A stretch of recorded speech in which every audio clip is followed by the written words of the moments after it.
Alright, so about 3 minutes ago, I just finished showing my buddy Ricky the trailers to the Phantasm series. Now you die. He had never seen them. Hell, he'd never even heard of them. And now, we're going to go do something. So yeah, we're up here at Wally World. You know, us Southerners love our Walmart. But I decided to bring Ricky here because I noticed something the other day. Now, while I own the entire Phantasm series myself, I'm coming to buy this and I'm sending it home with him because he is going to watch the Phantasm series and then come on to the show and give us his rundown, review, and recap and his thoughts on the series. And as someone who is unfamiliar with the series, has only now just seen the trailers, yeah, I think he's in for quite a surprise with Phantasm.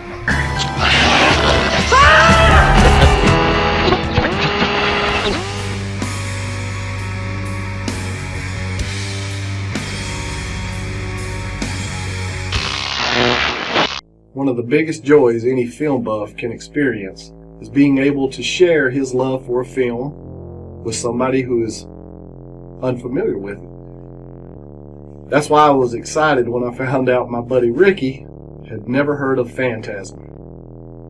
Phantasm has always been one of my favorite horror films. My introduction to Don Coscarelli's classic Phantasm came when I was 8 years old and my mama took me to a mom and pop video store, picked out a handful of movies, where we went home, jumped on the couch, and she popped in Phantasm. I was completely blown away by its surrealistic, dreamlike quality, nightmarish imagery. Everything about that film absolutely frightened me, it entertained me, but it made me very curious. I wanted to know how they made this film. You know, little 8-year-old Kevin was scratching his head trying to figure out how they made the effects in the film work and why it left this lingering sense of dread and just eeriness. And like I said, it was very nightmarish, especially for an 8-year-old kid. So growing up, I've always had a deep, deep love for the Phantasm film. The sequel, Phantasm 2, I'm thinking I was about 11 years old when that movie came out. And I remember seeing the trailers for it and getting really excited because I didn't think they would ever make a sequel to the original Phantasm. And my mom, being the film buff she was, drove us to Jackson, Tennessee to the theater and paid for me a ticket. We went in and watched Phantasm 2, and I was just completely in love with this series. I wanted more. Luckily, by the time I got to high school, Don Coscarelli and crew had decided to continue the saga and put out Phantasm 3. A few years later, Phantasm 4, Oblivion. And, of course, I was just completely eager to jump into them, you know, watch the continuing adventures of Mike, Reggie, Jody, and the Tall Man. And throughout my teenage years, up until adulthood, I was trying to impress upon anyone who would listen my love for Phantasm. I wanted to share it with everyone. So throughout the years, I've met many people who have either never heard of Phantasm or had heard of the film series, and had never taken the time to check them out. And I always loved being the guy that, you know, let them borrow the VHS tapes, then my DVDs. I love being the guy who introduced Phantasm to new fans. So me and Ricky got together, and he watched all the films, and now I'm making him sit down where he is going to just kind of give us his thoughts on each one of them. And much like me, Ricky's kind of uncomfortable in front of a camera, especially in an interview style setting here, where I was just asking questions, letting him fill in the answers for me, telling me, you know, what his favorite moments were, what most impressed him about the films.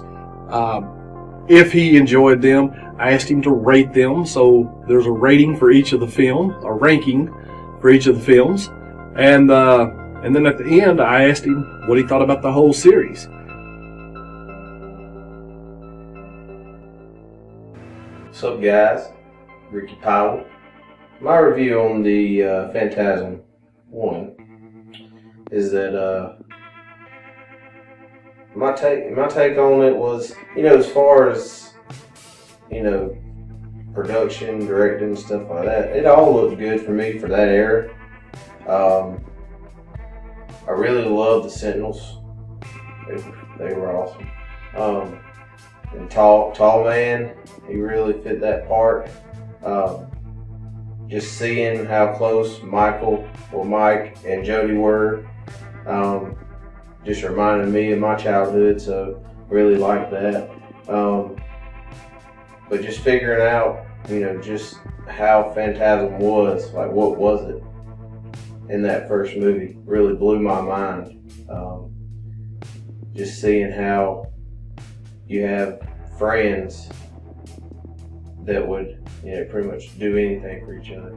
My favorite scene from Phantasm 1 was when Mike went back into the room to pack his stuff, and he turned around, closed the mirror, and seen Tall Man standing there, and then he just said, "Boy," and then Mike gets grabbed out of the window, and it was over. So on a 1 to 10 rating, I'm going to give it a 8 out of 10 Sentinels.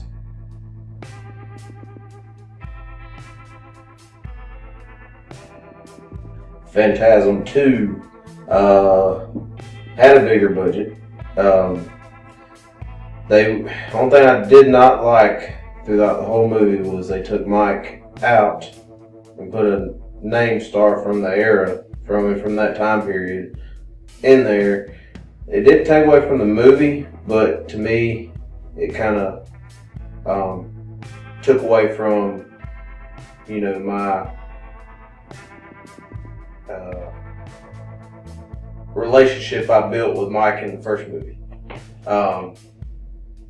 So, it was a good storyline. It was very good as far as effects and all. Tall Man looked awesome in the movie. Still didn't have anything on Phantasm original.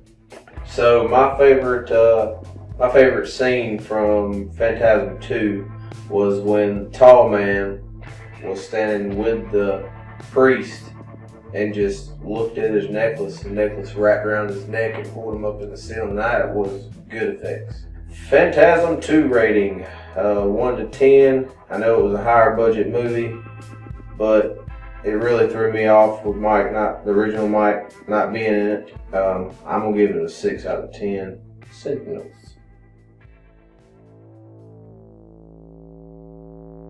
Oh, my thoughts on Phantasm 3. Love that Michael's back. The original Michael's back. I thought that one was great. I love the fact they incorporated females into the fighting roles.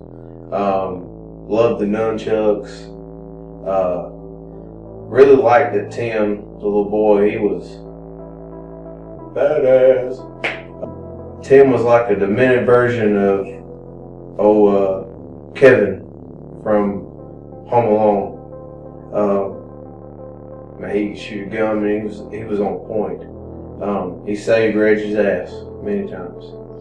My favorite Reggie moment from Phantasm 3 is when he was in his dream. They were out there in the sleeping bags, and he started dreaming because he really wanted some Rocky, and he went off drifting into his own little dream, and he was in a hotel room, and he was getting it in, and next thing you know, there's Jody standing at the door, and he's like, "Hey, Jody." So, and it just I don't think it dawned on him because he was trying to, he's trying to do his business. So once he stepped out of the room into that white light, and it was up in the desert there, that just blew my mind how it was just everything just switched so fast there. So that was a good Reggie moment. My rating on Phantasm number 3, I would give it as same as Phantasm number 1, 8 out of 10 Sentinels, because it's far from over.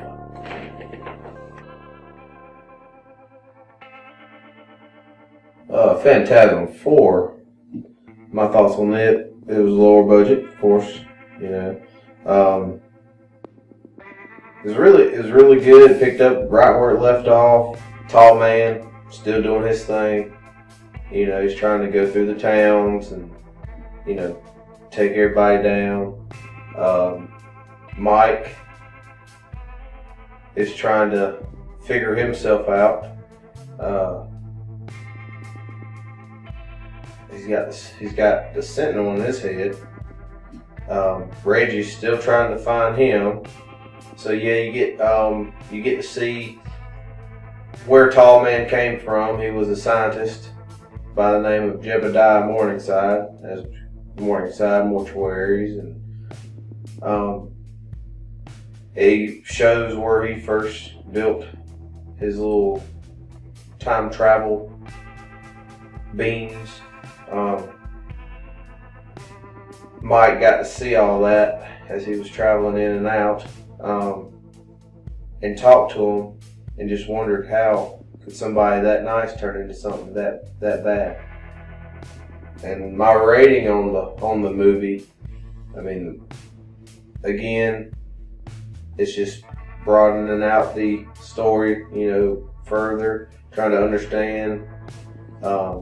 I'd give it, I'm going to give that one a 6 out of 10 Sentinels, because, it's just the wind.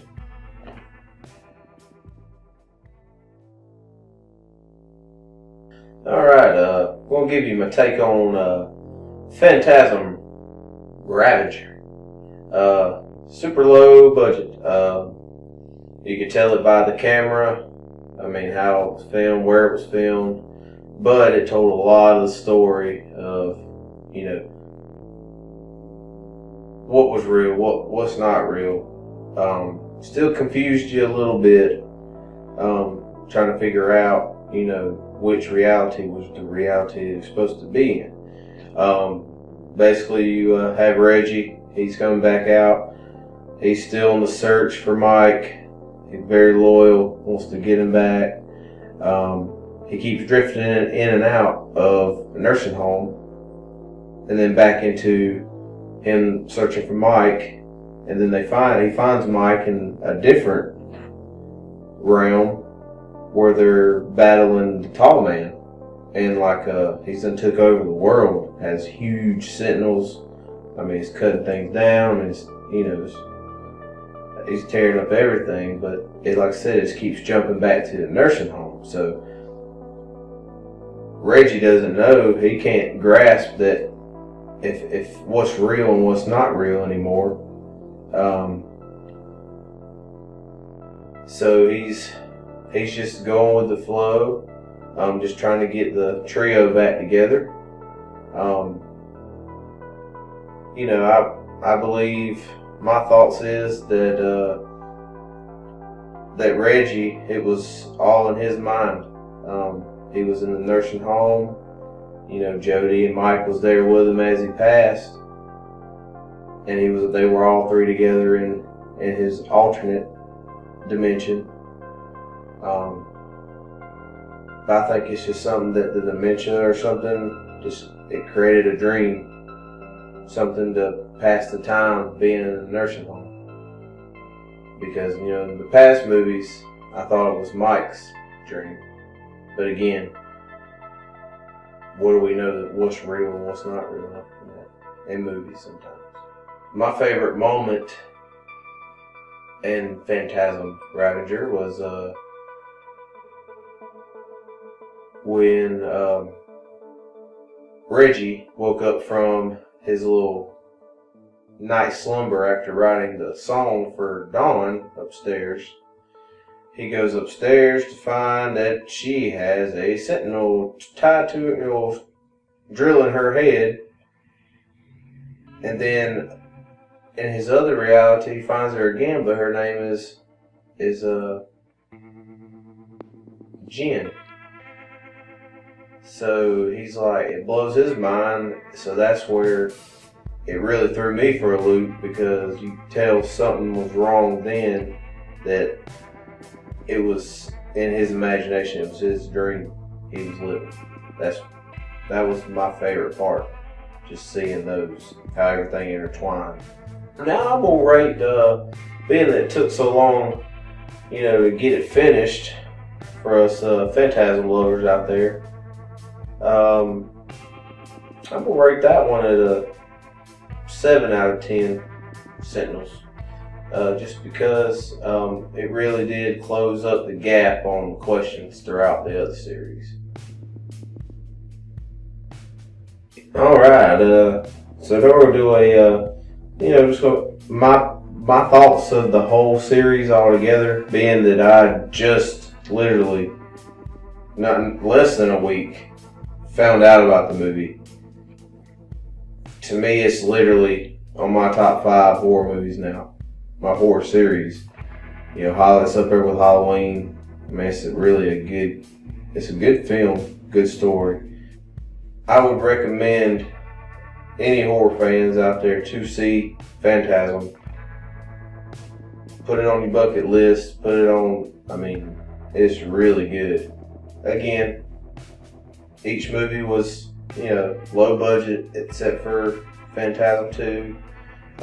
Which in my opinion still wasn't that great of a movie because the original Mike wasn't in there.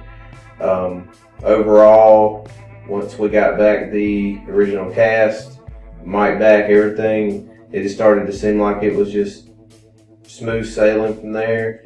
But my rating on the whole movie, or the series, Phantasm, I would give it 11 out of 10 Sentinels, just because it's fucking awesome. Oh god, I didn't talk too much about it. Well, it looks like we made a new fan, and that's with a PH. So I'm so thankful that I was able to introduce this series to my man, and I'm glad he enjoyed them. I'm glad he got a kick out of them, and I'm hoping that anyone else who is unfamiliar with the films, that watching this video may inspire them to seek them out, check them out. Phantasm has a 40-plus year legacy, and for good reason.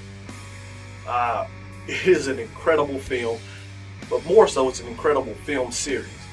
There's really nothing else like it within the genre.